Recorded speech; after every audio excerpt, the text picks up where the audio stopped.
Hello, I'm Paul Harvey-Brooks. I've been passionate about plants, gardens and landscapes since I can remember as a small child. That is a very magical space.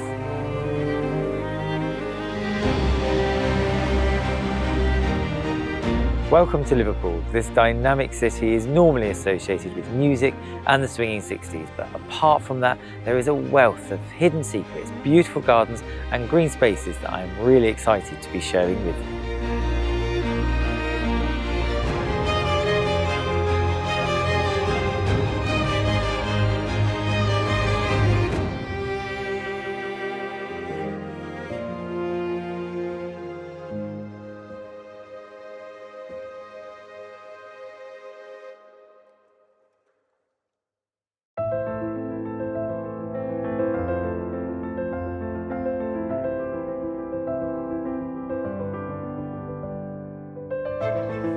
Hello Margot, I'm Hi Paul. Paul, nice to meet you. This is a spectacular garden here, isn't it? It's amazing, yeah.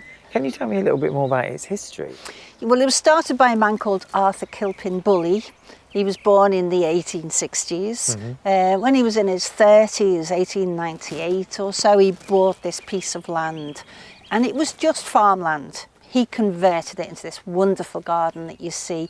He was a socialist and he wanted to open up his gardens to the public so that they would have some colour in their lives at a time when maybe they didn't. Yeah. And so it was opened almost as quickly as he bought it and started making it. It took him a while to get it to where the standard that he wanted to.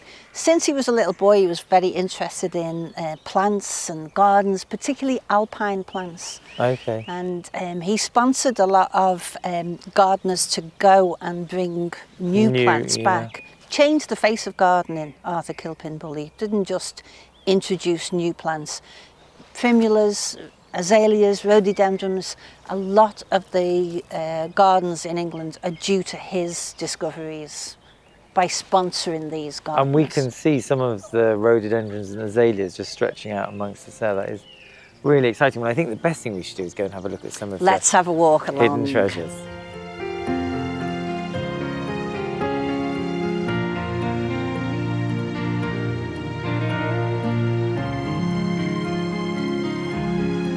So Paul, this is the kitchen garden and you'll see remnants of the artichokes. There's peas, there's beans, there's carrots. Parsnips are grown here throughout the year. Oh wow, I do love a kitchen garden actually, because often with like kitchen gardens you also get a crossover with medicinal plants and plants that we've used for a really, really long time in history. So for argument's sake, this here, this is lovage, Levisticum officinalis, and this plant apparently has the capacity, well, it does a number of things actually. Before I tell you what it's really good for. So before the English had celery, they would use this fresh or dried, and if you eat a little bit, it's got quite a strong flavour. You can Are we trying it now? Yeah. Okay. So they would add this to meats and soups and stocks and all sorts of things to add depth of flavour. That's before celery. It makes a really, really tall flower, which is then turns to seed, and the seeds are very, very rich in oil. They're good for small birds, but its main two things in medicinal purposes, if I'd cut myself, so if I can like that, I could rip this leaf and I could do that, and that's a mild antiseptic. So that's one thing. Nice. Second thing, because this plant is traditionally also used in Asian culture, like China, is that you would shred those leaves, put them in hot water, drink it as a tea, and so the saying goes, if you drank that every day, you'd live to be 150. Oh, we better get on that. Yeah, that's what I'm thinking. Never too late to give it a try.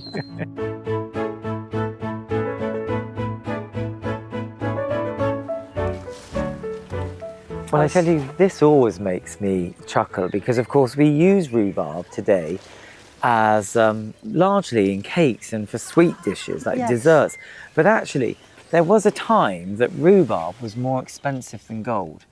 Was the most expensive thing you could buy in the medieval period in Europe, and it's all thanks to a Japanese emperor and the Silk Route. Because in Japan in the 12th century, what they thought, well, the emperor thought, was that rhubarb was really, really good at keeping you thin. And this caught on with the court ladies. And of course, they all wanted to be thin. So they all started eating rhubarb. Which grew in China. Oh, okay. And it became more and more expensive. Well, as the rumour spread along the Silk Route of the wonder of this plant, of course, the European ladies also wanted to be thin. So they were buying rhubarb in incredible rates, and it cost ounce on ounce more than gold throughout the 12th and 13th centuries, in fact. And the amazing thing is, a whole exhibition was went to go and try and get the rhubarb root and bring it back to Europe. And the minute it came back, the whole fad for it collapsed. So not good timing. Not good timing.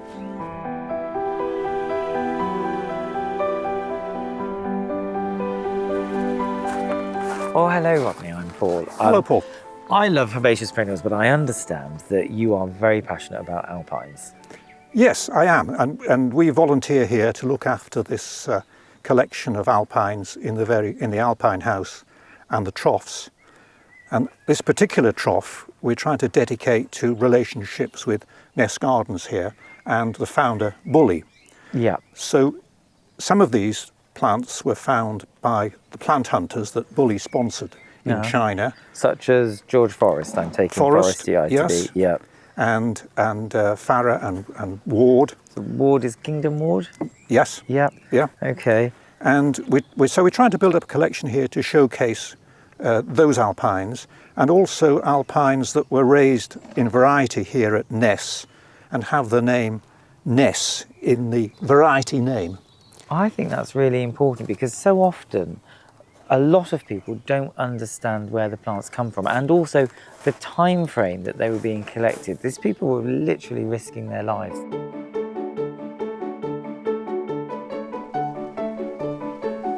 So I just wanted to point this tree out, Paul, as well. A lot of people, when I bring visitors, ask about this tree. I don't know very much about it.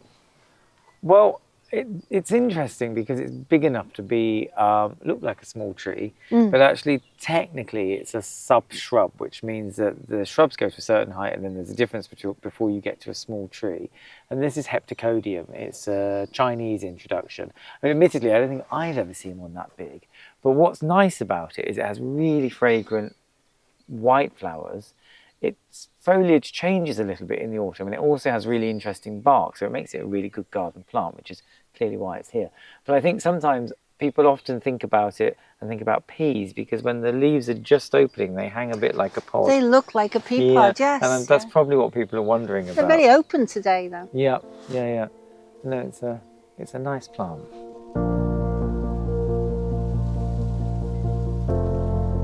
I'm not a natural lover of rhododendrons, but this is an extraordinary collection. Well, I am a lover of rhododendrons, and this rhododendron trail is just beautiful. We've got red, white, pink, lilac, gorgeous colours. And these are all from the collections at the start, I'm imagining. Most of the collection of rhododendrons are specimens that he had sponsored.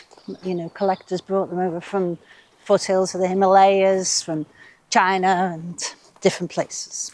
Well, I should say thank you very much for a very exciting visit around this garden, which is quite unique and very special. I love bringing people here, especially from the ship.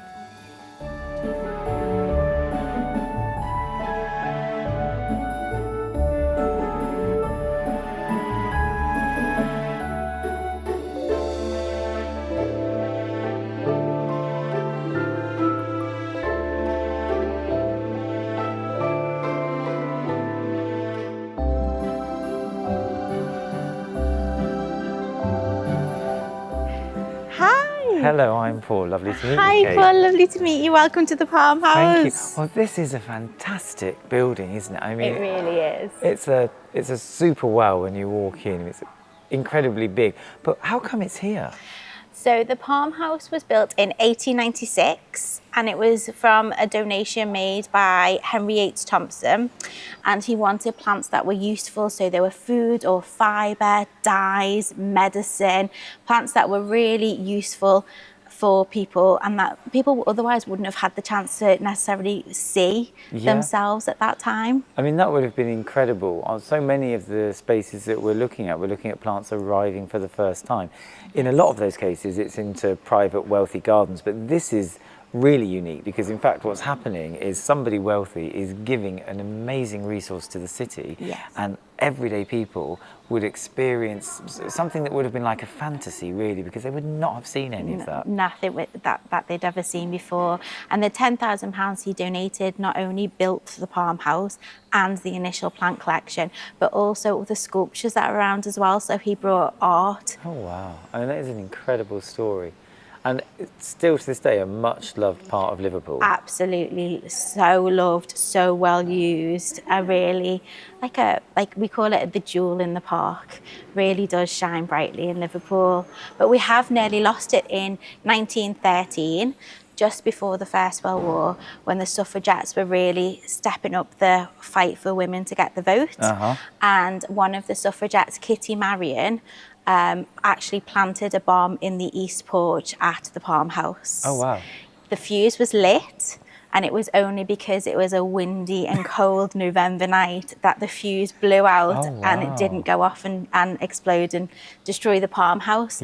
She actually planted a bomb in the Cactus House in Manchester shortly around the same time, and that did destroy the whole Cactus House. So it's believed, although obviously we will never know because luckily it didn't go off, but it is believed if it went off that it would have destroyed, taken the Palm House with it. She didn't like greenhouses either, did she? Because I'm getting that vibe. So that's the first time. That was the first time.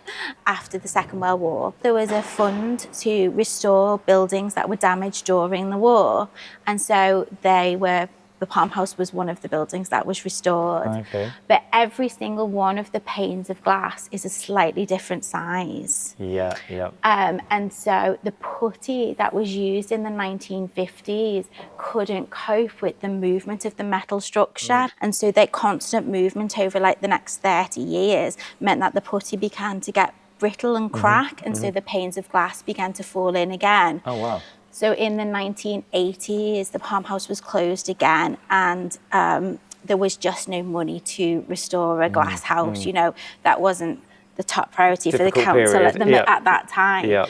And so really the task of restoring the Palm House actually seemed so great that one of the suggestions was to demolish it. And what happened was, nearby here there's a student halls of residence, and with all the enthusiasm that you have when you're 18 and 19 years old and filled with energy, a young student made a very simple sign, just said "save it," red paint on a white big massive sheet, and tied it to the railings.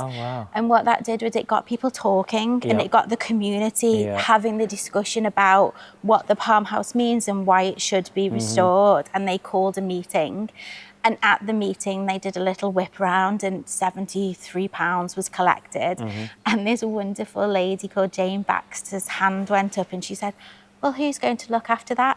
So the idea was, well, you can, Jane. And Jane really made it, from that meeting, her life mission she applied for lots of grants and ended up getting European and National Heritage Lottery money. Her and other campaigners really dedicated their lives. And actually, to me, that's almost back to the basis of this kind of thing, that it is for people to use.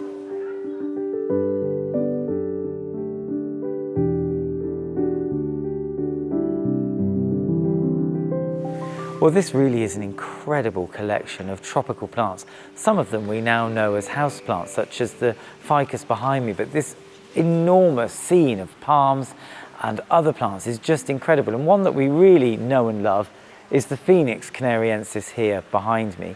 Now, that plant is native to the Canary Isles, and it also spreads into the Middle East, and it's called the phoenix palm because it can literally be burnt to nothing and then will re-come. It's incredibly hardy, actually, as long as it doesn't get wet.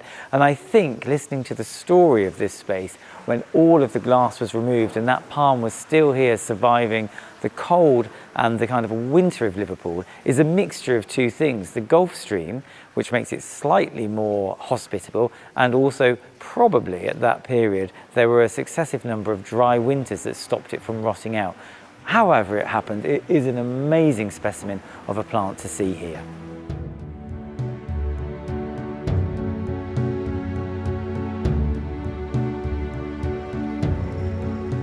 Now, if you've ever travelled to South America, or in fact the southern states of the United States, you will see lots of this. It's called Spanish moss, and it is not Spanish quite clearly, but ordinarily we think of this as a really very tender and quite unusual plant that needs heat and humidity. However, this particular variety, Tillandsia buccinoides, can actually survive down to -10, and you can grow this in any European country, and it's just a really amazing and very tactile plant to engage with.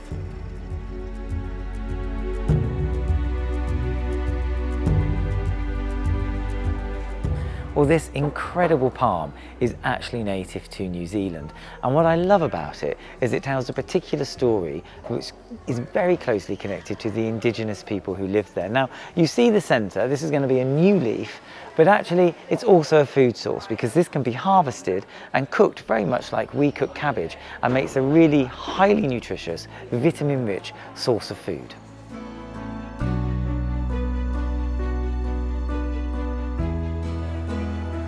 Now, that plant above me really is special. You may have a clue what it is. It's a bird of paradise, and we ordinarily know bird of paradise as having those big strappy leaves and then very, very exotic orange and purple flowers. This one is very rare because it has white flowers, and what's interesting is the size. It tells us it's been here for quite some time, and those flowers are just really, really unusual, and it's amazing to see them in such a unique public space as this.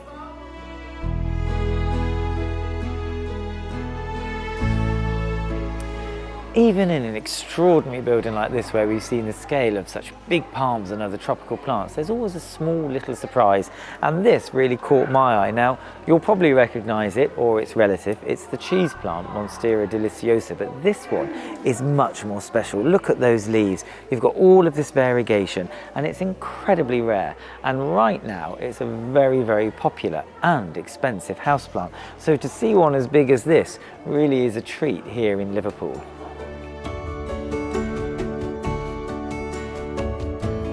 So here's something interesting for you. This is the Bergmansia, the angel's trumpet, which you see a lot of people growing in containers over summer.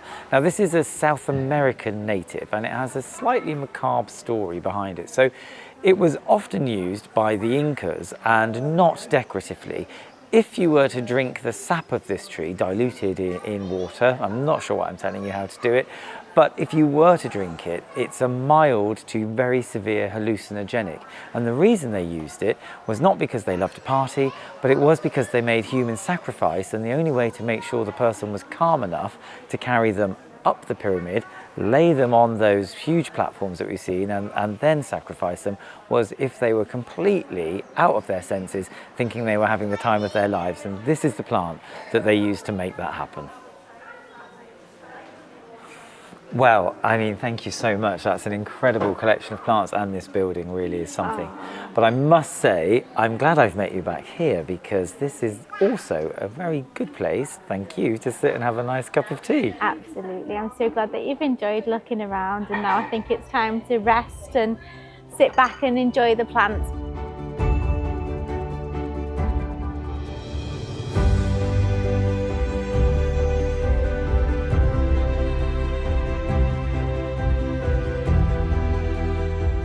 Well, I'm at Port Sunlight, which is in the Wirral, and it's one of the most unique places, really.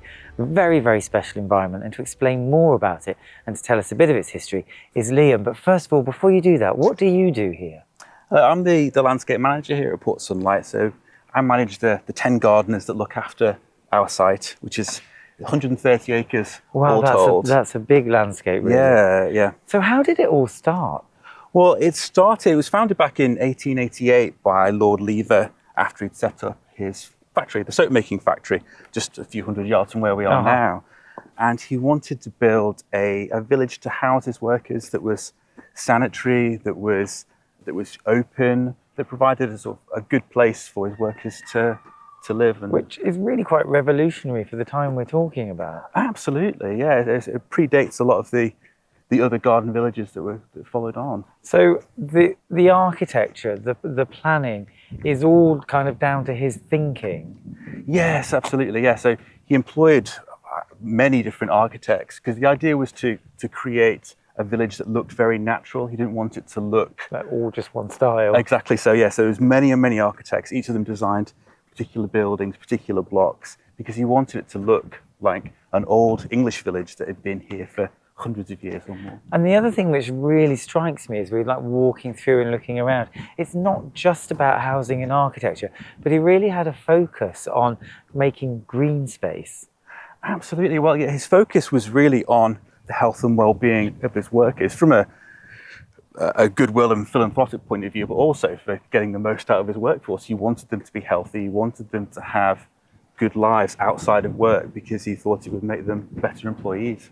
It's quite fascinating, and this site really has inspired that whole Garden City movement, as you say. Yeah, I think so, because as you can see here, the open spaces are really integral to the design. The very wide roads, the population density was significantly lower than all of the other housing that would have existed at the time.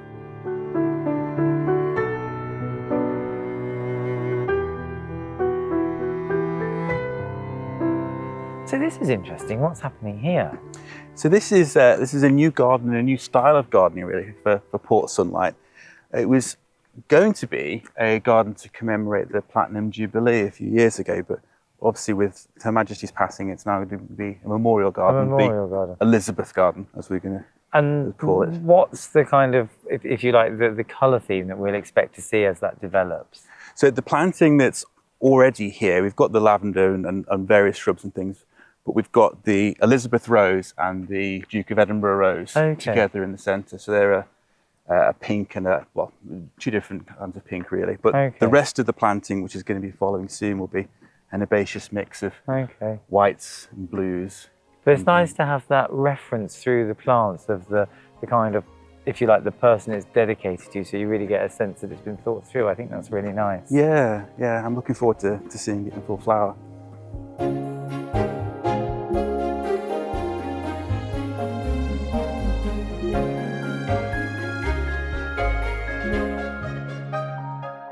Well, it feels so like sleepy and tranquil here. Everything's so soft and lovely, the architecture. And when I look at the plants, it's like the lavenders, roses. I just wonder that it's like a permanent Sunday afternoon.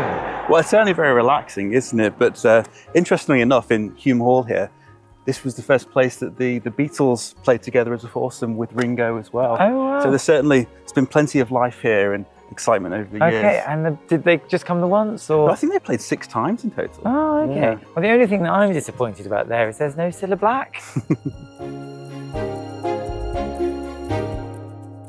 So where are we now? So this is what we call the Dell, and it's one of the only surviving examples in Port Sunlight of the original topography of the site. Oh, I see. So the site was originally crisscrossed by lots of tidal inlets from the Mersey. Okay. That's why the land was so cheap when he bought it, I suppose. And But he basically levelled all of the land. the whole of the village is that's built enormous almost entirely engineering. on reclaimed land. Wow.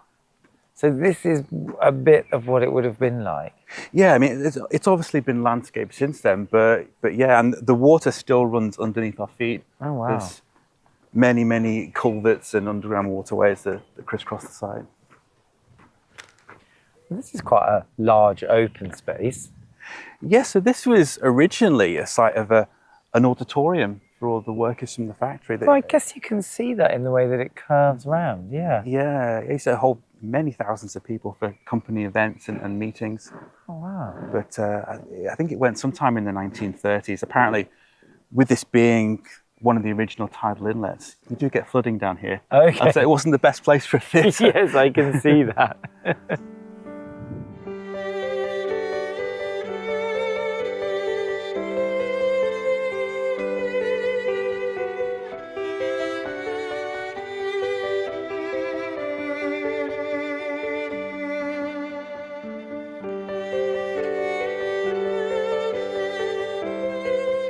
Well, after a hard day's filming, there is nothing more relaxing than coming to the Nordic Spa and having a treatment, and that's exactly what I'm going to be doing now.